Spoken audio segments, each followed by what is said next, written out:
appreciate you coming, and I appreciate everyone else speaking.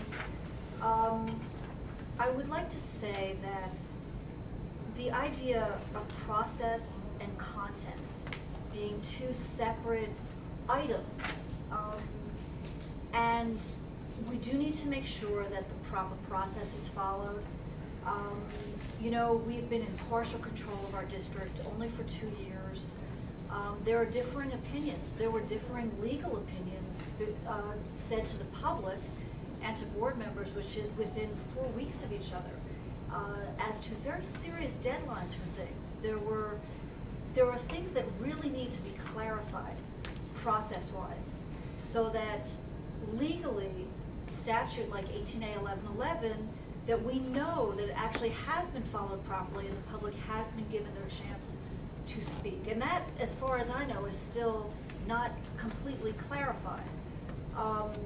As well as, you know, the 90-day notice versus the 1-year notice. Those were two very distinct things. The entire public was told that it was only a 90-day notice that was needed, not a 1 year. So going into a meeting that then most of the public had no idea that there was even going to be a vote taken, and then within that meeting to be told, well, the board only has 4 days.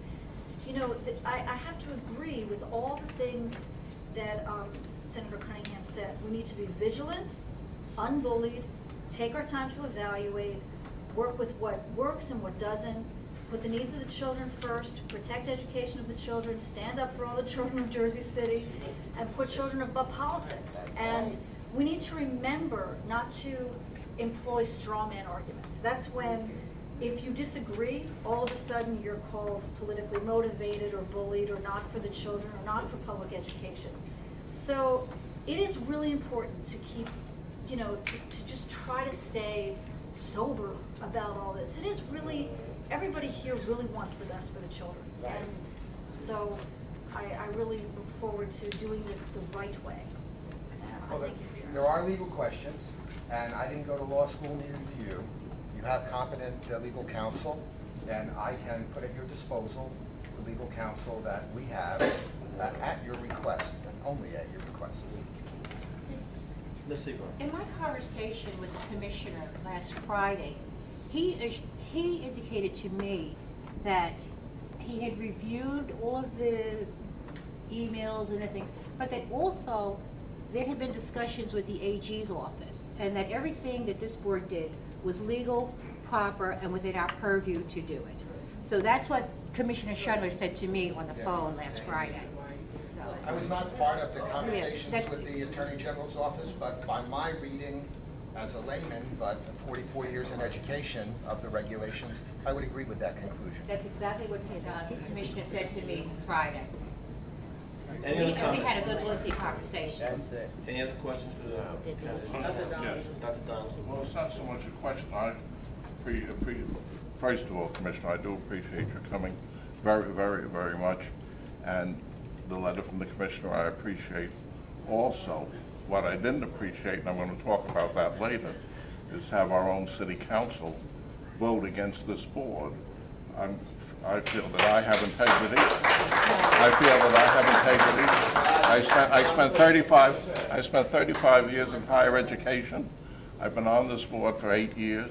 I ran as an independent without the union support when I did run, and I was elected. And the reason I ran at that time was because I was impressed with Dr. Depp's leadership at that time. Since then, I have been re-elected to the board. But I greatly resent, and this is to you, this notification that Councilman Fulop sent down to the Commissioner's office, and then in it, there's a paragraph in there where we were having an executive meeting, and what was in the executive meeting is in this document that was sent down by this out-of-town lawyer, to the Commissioner. Now, then to come back from vacation and find out that the City Council voted 6-3 to censure us, and I have a lot of hard work. I have so much respect for all the members of the board, and we disagree sometimes, but I have so much respect for them. But we take our responsibilities very seriously, and I wish the City Council would take their responsibility seriously and let's have less crime, let's have less guns, so our teachers don't have to put bags of gun detectors so the children can come to school. Right. Then to take it one step further, even the Wall Street Journal's reporting on this board's activity. That's right. A paper that's against unemployment, a paper that's against health care, a paper that's everything else.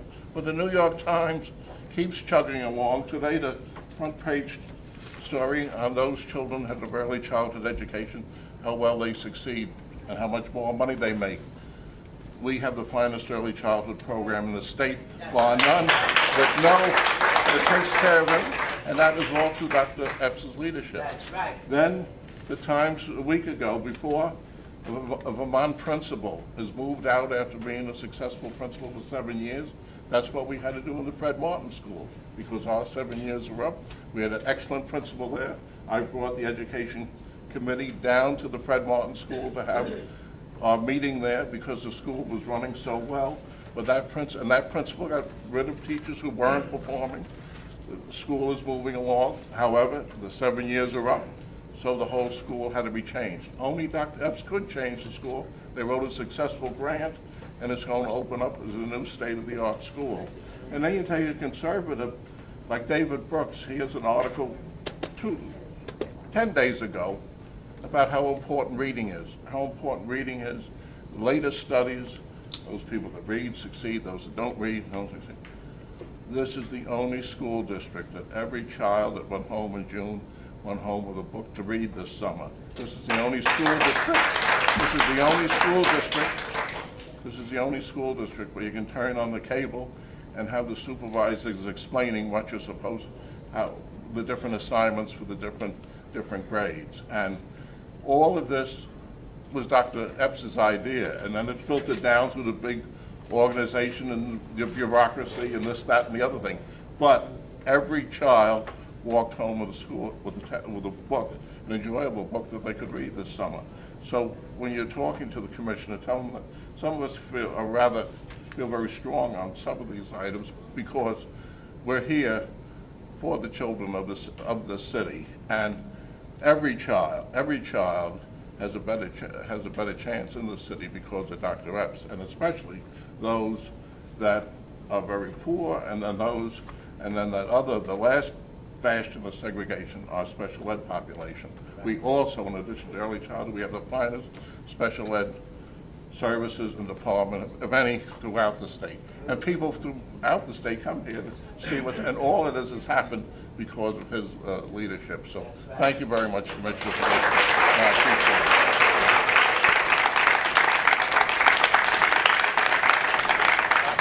I'll be sure to report your ideas to the commissioner. Thank you. To the chair, and I'm going to shut up. I'm a person that believes I never pass concrete formula. I have to see it to know it exists. I don't look at anything that is not there and assume that it's there.